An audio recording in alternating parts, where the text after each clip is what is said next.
Alors c'est très facile de trouver un emploi. Il n'y aura jamais de chômage, enfin il n'y aura jamais d'inactivité, sauf si vous le voulez, mais sinon il y aura toujours du travail.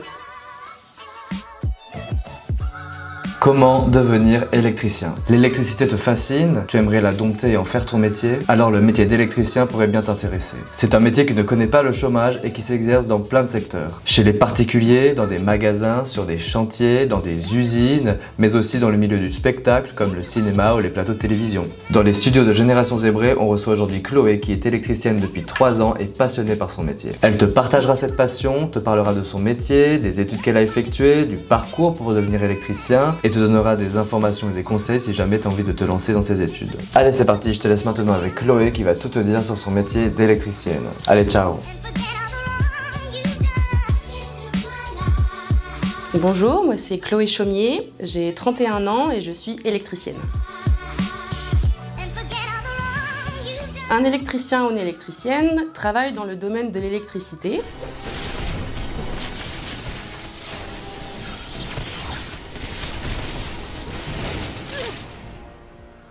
On s'occupe de l'installation, de la maintenance et aussi de la réalisation de toutes les installations électriques. Alors moi je travaille au sein d'une collectivité, je suis employée par une mairie et donc il y a plusieurs missions qui sont allouées à mon poste. Le premier c'est la maintenance. Ma deuxième mission c'est le dépannage. Donc au sein de la ville, il peut y avoir des pannes électriques. Au sein de mon équipe, nous sommes 5. À tour de rôle, on a un téléphone, on se répartit les dépannages. Je suis appelée, la panne doit être résolue dans la journée. Ma troisième mission est de déployer et de développer un matériel connecté pour la sécurité, notamment les blocs de secours qu'on voit partout dans les bâtiments publics. J'ai voulu entreprendre une formation, apprendre quelque chose de mes mains. Je voulais vraiment savoir faire quelque chose de mes mains et ne plus jamais être au chômage. Le métier de l'électricité m'a vraiment attirée par la magie de l'électricité. Moi, c'était ça mon délire. Et puis, savoir faire quelque chose de mes mains. À 28 ans, j'ai décidé de repasser un bac pro MELEC, donc les métiers de l'électricité et de ses environnements connectés, en alternance. Comme j'avais déjà eu un diplôme, j'ai pu le faire qu'en 2 ans. Pour être électricien, il faut absolument passer par la formation. Il y a la formation continue, au lycée, normalement, un diplôme, des stages, et puis il y a l'alternance. Donc on alterne les périodes en entreprise où on est rémunéré et les périodes en CFA ou en lycée.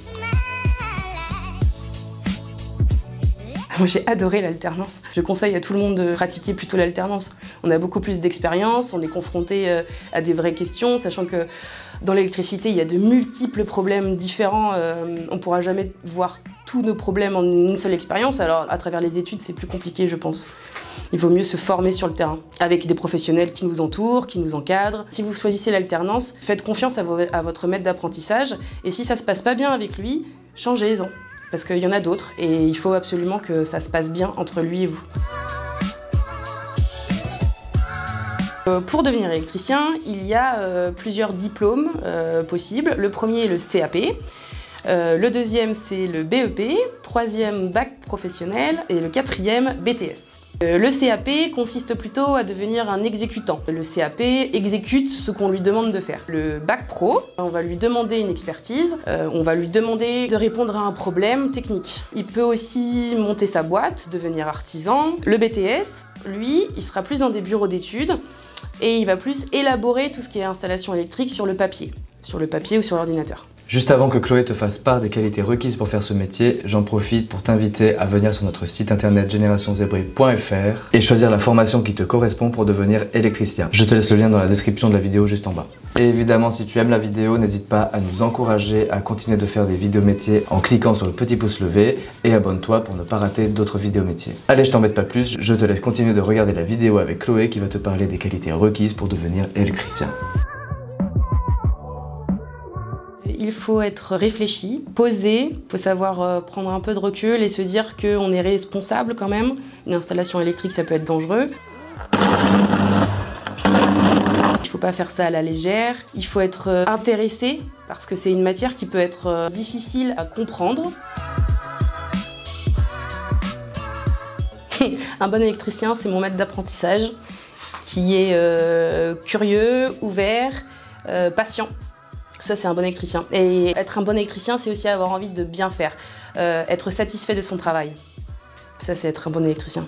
Un bon électricien doit aussi être curieux et se tenir en alerte des nouvelles normes qui évoluent constamment, des nouvelles technologies, notamment la domotique par exemple. Les jeunes en général en ont entendu parler. C'est un métier dangereux. Toute la journée, il faut se poser la question de savoir si l'on travaille en sécurité ou pas. Savoir-faire, c'est ça l'avantage, c'est savoir-faire soi-même. C'est de l'or entre les mains en fait quand on sait faire ça. Dans le bâtiment, plein de gens savent faire plein de choses mais ne touchent jamais à l'électricité parce qu'il faut une expertise et c'est ça l'avantage en fait, c'est de l'avoir. Un électricien est en règle générale très bien payé, dans le privé notamment. Quand on sort avec juste un CAP, on peut se faire directement 1008 par exemple par mois en moyenne. Sortie d'un bac pro, ce serait plutôt 2003. Après, on peut monter chef d'équipe, agent de maîtrise, tout ça, et là, on peut aller jusqu'à du 3000. Dans le public, c'est différent. Ça va de 1003 à 2100. J'ai décidé de travailler pour une collectivité parce qu'en fait, j'aime me rendre utile et me savoir utile, savoir que ce que j'ai appris de mes mains, ça sert aux autres, au plus grand nombre et à la collectivité. Donc ça, c'est un choix personnel que j'ai décidé de faire. Un choix de vie aussi parce que j'ai des heures fixes. Je ramène pas de travail à la maison, très peu. Un artisan, par exemple, lui, va être submergé de travail. J'ai une vie de famille à côté et en choisissant le public, ça m'ouvre un panel d'activités autres que l'électricité, que mon métier. Il y a plusieurs façons d'évoluer en tant qu'électricien. Déjà, dans le privé par rapport à notre niveau d'études. En CAP, par exemple, on peut évoluer jusqu'à devenir son propre patron artisan. En bac pro, on peut monter sa boîte. On peut aussi, après, faire des études supérieures et devenir technicien, chargé d'études, par exemple. Donc ça, c'est plein d'évolutions dans le privé. On peut aussi travailler dans le privé pour des boîtes de sécurité, où là, on va être un technicien qui va vérifier que les normes électriques sont bien appliquées. Dans le public, les perspectives d'évolution se passent à travers des concours. Moi, aujourd'hui, je suis agent territorial, je suis au bas de l'échelle. Mon grade est le plus petit. Et au fur et à mesure des concours et des années, on monte en grade. Je pourrais par exemple passer le concours d'agent de maîtrise et donc diriger une équipe en fait. Je pourrais aussi devenir cadre B, donc du coup devenir technicien, sans avoir le BTS en fait, là par les concours internes et par de l'expérience. Et puis il y a aussi d'autres évolutions qui moi pourraient m'intéresser. J'aimerais bien plus tard avoir ma petite boutique de réparation d'électroménager. Alors c'est très facile de trouver un emploi, il y a plein de recherches. Les chemins de fer par exemple peuvent chercher des électriciens, les grosses boîtes peuvent chercher des électriciens, des tout petits artisans peuvent chercher des électriciens. En fait c'est vraiment un métier où il n'y aura jamais de chômage, enfin il n'y aura jamais d'inactivité, sauf si vous le voulez, mais sinon il y aura toujours du travail. Si vous êtes intéressé de savoir comment les choses fonctionnent, si vous êtes curieux, si l'électricité, vous trouvez ça un peu magique, là c'est intéressant, vous pouvez vous diriger vers l'électricité. Si ça vous intéresse absolument pas, il faut vraiment pas envisager ça comme une voie de garage. Les professionnels aujourd'hui de l'électricité n'ont pas encore l'habitude de voir beaucoup de femmes.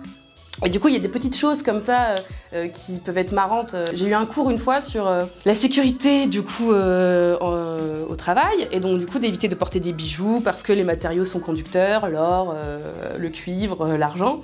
Et moi, la première question qui m'est venue, c'est comment on fait quand on porte un stérilet. Et le formateur a été très embêté, il est piqué un phare et en fait j'ai jamais eu ma réponse, mais voilà.